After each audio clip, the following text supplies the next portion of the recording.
All right, this will be a 250 words per minute. Begin. Pam, where do you reside? In Toms River. What is your address? 410 Terrace Avenue. By whom are you employed? County of Ocean. Presently in what capacity? Principal Clerk Stenographer to the Comptroller. Before you were assigned to the controller, by whom were you employed? Relations Department. Were you there in August 2007? Yes. In conjunction with your duties in August 2007, did you prepare a memorandum for Mr. Quick concerning certain employees in the Manpower Department? Yes, I did. I'm going to show you a document which appears to be a memorandum with your signature on it and ask you if that is the memo which you prepared with the attached list. Yes, it is. I will offer this in evidence as C-28. Wait until I have had an opportunity to examine it. Okay, no objection.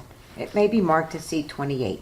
It's a memorandum from Pamela Buck, Principal Clerk Stenographer, to Vincent E. Quick, Director of Employee Relations, dated August 30, 2007. I will give you back C-28, which has now been marked in evidence, which is a memorandum and attached list. Now, you prepared a list of people who were employed in the Manpower Agency, which is attached to that memorandum. Is that correct? No, that list was sent to us from the Manpower office. All right, what is that list comprised of? It is an update that was sent to our office periodically advising us of manpower appointments or salary changes. When did the Personnel Office receive this list? June 3, 2007. And that refers to people who were on staff at Manpower and refers to various salary changes or title changes, job drafts? Yes.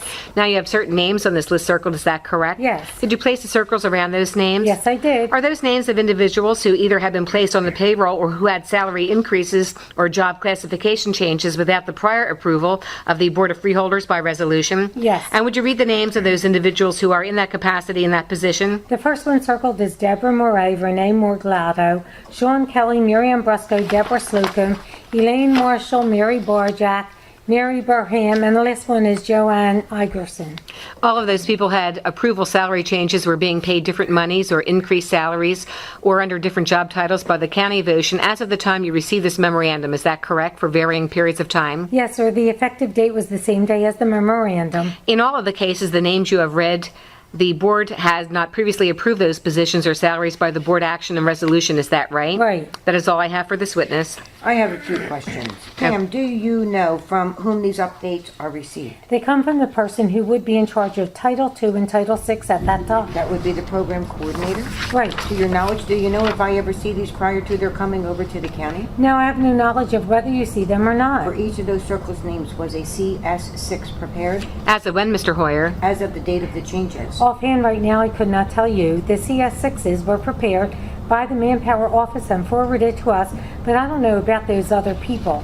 What is the procedure for putting somebody actually on the county payroll before the individual can get onto the county payroll? A Manpower person or a county employee. Manpower person. We would receive the update in the Manpower office and we would prepare a resolution and it would go to the pre-board. Then the changes would come back from the pre-board if the person has to go on the resolution. If not, they would not go on. All right, now who instigates the increase or the actual putting of the person on the payroll? I don't understand your question. Well, CS6 is the process, is it not, as a rule? No. Can anyone get on the payroll and get paid out on a clearance from the Employee Relations Department? To get on the payroll, no, I don't think so. All right, yet here are 8 people, I believe the number is, that got on the county payroll without a release from the Employee Relations Department. Is that correct? No, these are salary changes and title changes. They were already on the county payroll. All right, but can any changes go through without going through the Employee Relations Department? In the situation of the Manpower Department, the Treasurer's Office gets the same updated list that we get, and they are built in on the computer. And they check between the resolution that comes downstairs after the board meeting and make sure that everybody has been approved. And if they have not been approved, they don't get paid. Is that not correct? That's the procedure, yes. So that any changes that have taken place here would not be with the approval of Manpower Department, would it? I don't know. I can't answer that. No, I'm not sure if the approval in the Manpower office would get to the treasurers. But the county procedure is that they must match up updates before the county treasurer's office will approve it. As far as I know. Transfers of personnel, I'm talking about now, about Manpower participants, transfers that take place between titles. The updates are used as a means of having them transferred. Is that correct, from one title to the other? Yes. You did not get, to my knowledge, a notice of transfer of some 192 people as of February 1, and the question was raised by you, I believe, of the program coordinator, that where are those transfers? Do you recall that? Was that when Title VI took over Title II? Yes. Yes. You were told that by the program coordinator that there would be a complete listing of transfers and effective dates to be done after the grants were out? I don't honestly remember. All right, I have no further questions. Nothing further?